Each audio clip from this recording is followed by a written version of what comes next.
We all have beliefs. Beliefs about ourselves, beliefs about how the world works, beliefs about how the world should work. And our beliefs are what ultimately determine how our life turns out. The results we produce, how we are seen by others, even how we feel about life is all determined by our belief systems. So let's understand a little bit more about how they are formed and how they impact us. Our beliefs come from three sources.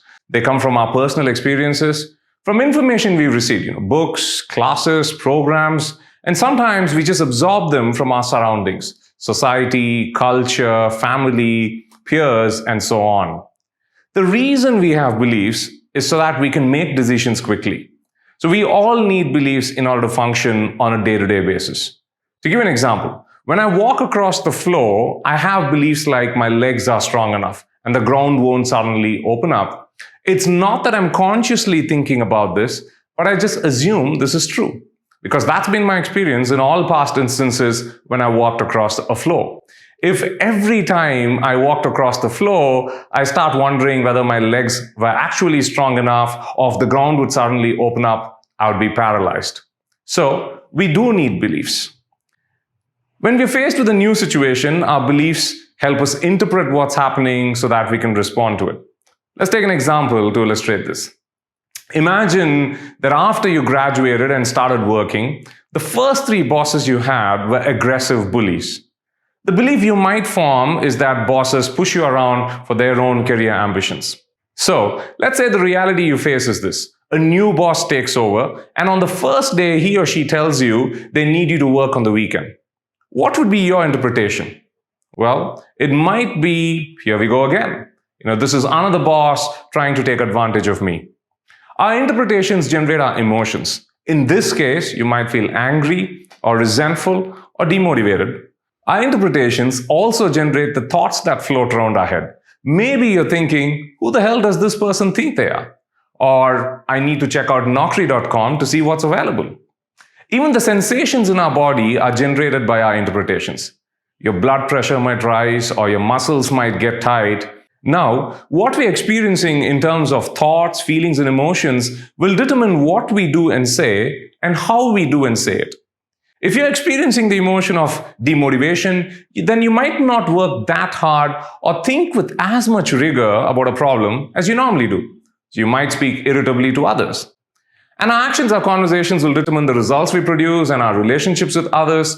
So if you're being lazy and irritable, you might produce a shoddy output and annoy your boss. And in that case, your boss could micromanage you and push you even harder because they don't trust you, and that will reinforce your initial belief that bosses are jerks.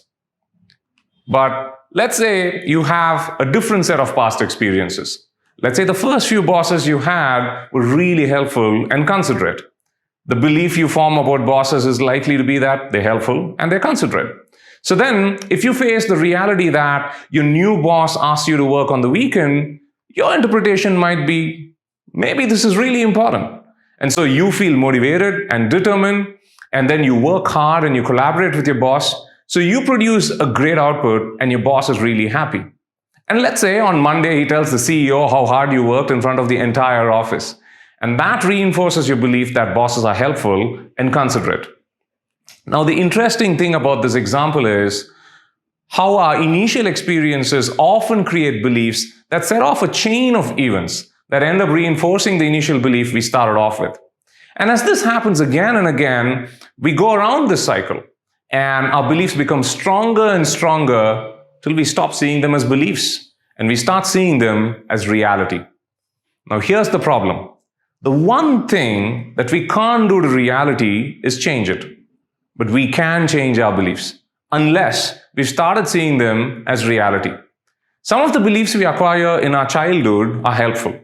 Maybe we did well on a maths test when we were young and we started believing that we were good at this, at math. And so we started enjoying studying math and became even better at it.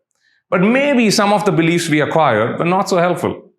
Maybe we went up on stage in school one day to give a speech in the morning assembly and forgot the words in front of everyone. And everybody laughed, so we started believing we're not good public speakers. And let's say we started avoiding public speaking or feeling nervous when we spoke in public. And that meant We didn't get enough chances to practice. Empowering beliefs are those beliefs that help us. Beliefs like, I can make friends, I'm good at solving problems, I'm a helpful person.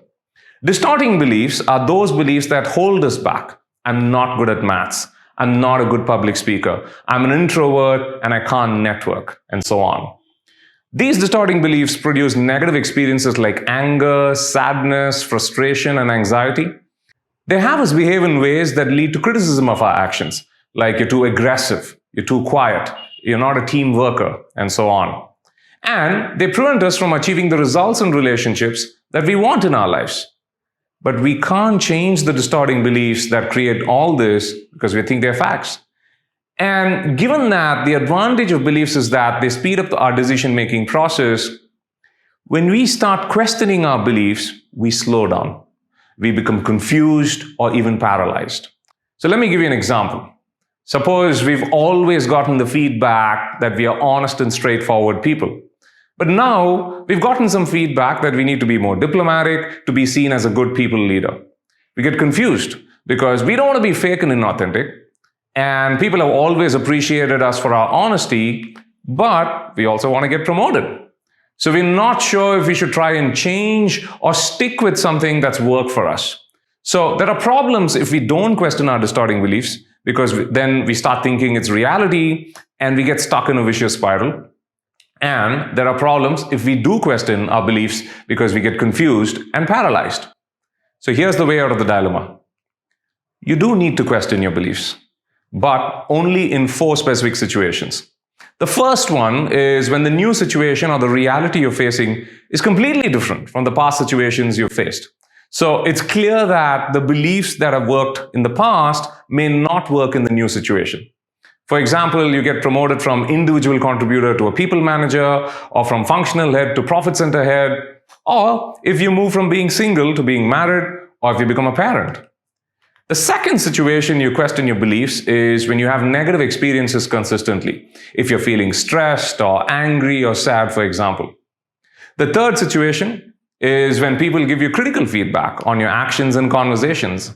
And it's not just 1 or 2 people, there's a pattern to it.